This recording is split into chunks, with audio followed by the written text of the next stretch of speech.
السلام علیکم ورحمۃ اللہ وبرکاتہ۔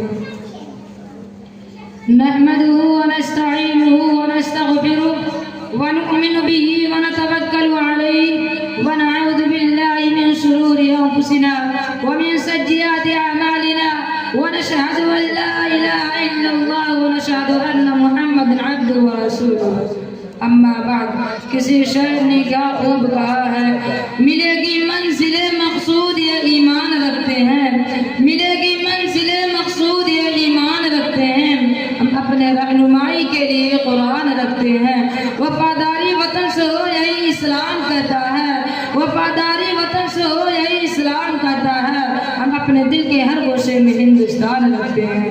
میرے محترم بزرگوں اور دوستو، آج یوم آزادی پورے ملک میں جوش و خروش سے منایا جا رہا ہے۔ ملک ہندوستان میں باسی ازگن شہیدان وطن کو خراج تحسین پیش کر رہے ہیں۔ پورے ملک میں خوشی کا ماحول ہے، مدرسہ اور اسکول میں قومی گیت گائے جا رہے ہیں۔ آج ہندوستان کا بچہ بچہ مسکرا رہا ہے، اور آج جبکہ پورا ہندوستان خوشیوں کی جھیل میں نہا رہے ہیں۔ آئے اس موقع پر جنہوں نے اس ملک کو اپنے خون جگر سے سینچ کر ہندوستان کی ہری بھری کھیتوں کو پہلوں سے سیراب کیا، جن کی شہادت کے خون سے صفحات رنگین ہے، اور جن کی جانبازی شجاعت و ضرورت پر اہمیت کا سر فخر بلند ہے۔ حضرات، یہ حقیقت روز روشن کی طرح آیا ہے کہ ہندوستان کے پاک سب زمین پر جس دن سے انڈیا کمپنی کا وجود ہوا، اسی دن سے ہندوستان اپنے خیر و بختی پر رونے لگا۔ انگریزی اپنی مکاری اور چال بازی سے باشندوں کو آپس میں لڑا کر ملک ہندوستان کا خواب دیکھنے لگے۔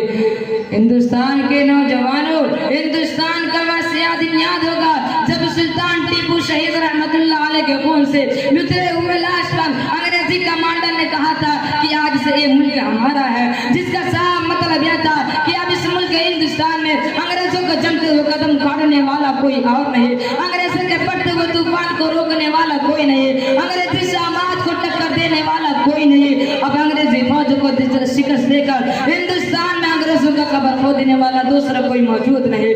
دیکھتے ہی دیکھتے ہندوستان پر انگریزوں کا تسلط ہو گیا، پورا ملک خاک خون میں تڑپنے لگا، پورا ہندوستان خوف و دہشت کے سیلاب میں بہنے لگا، اور ہندوستان کی روشن صورت مغربی کے سیاحان تاریخ بادلوں میں ڈوب گیا۔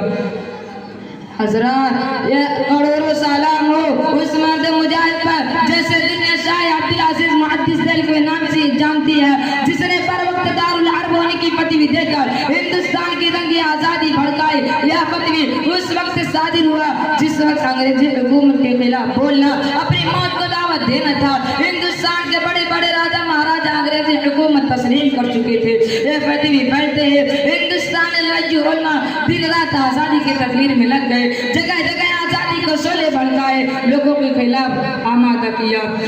کسی شاعر نے کیا خوب کہا ہے، سنو اے سکنانے خاکو پستی، سنو اے سکنانے خاکو پستی، صدا کیا آ رہی ہے آسماں سے کہ آزادی کا ایک لمحہ ہے بہتر غلامی کی آیا جائیدہ سے۔ حضرات، وقت ہمارے دروازے پہ دستک دے رہا ہے کہ مسلمانوں جاگو جاگو، جو آج خود نہیں جاگے گا تو اسے کفر کے پاؤں کو ٹوکر سے پامال کر دے گا۔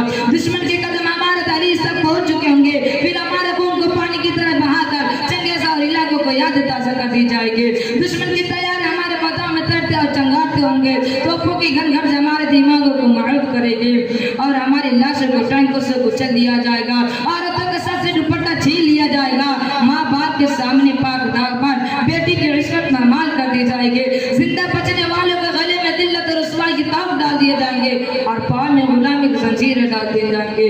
میں اپنا تقریر اس شعر پہ ختم کرتا ہوں۔ کسی نے فضا میں گھول دیا نفرتوں کا زہر، کسی نے فضا میں گھول دیا نفرتوں کا زہر، کیوں بدگمانیوں کو ادب کو بھگو ہیں ہم، اے ارض ہند ہم کو ذرا غور سے تو دیکھ، اے ارض ہند ہم کو ذرا غور سے تو دیکھ، تاریخ جس سے لکھی گئی وہ لمحوں میں ہم۔ السلام علیکم ورحمۃ اللہ وبرکاتہ۔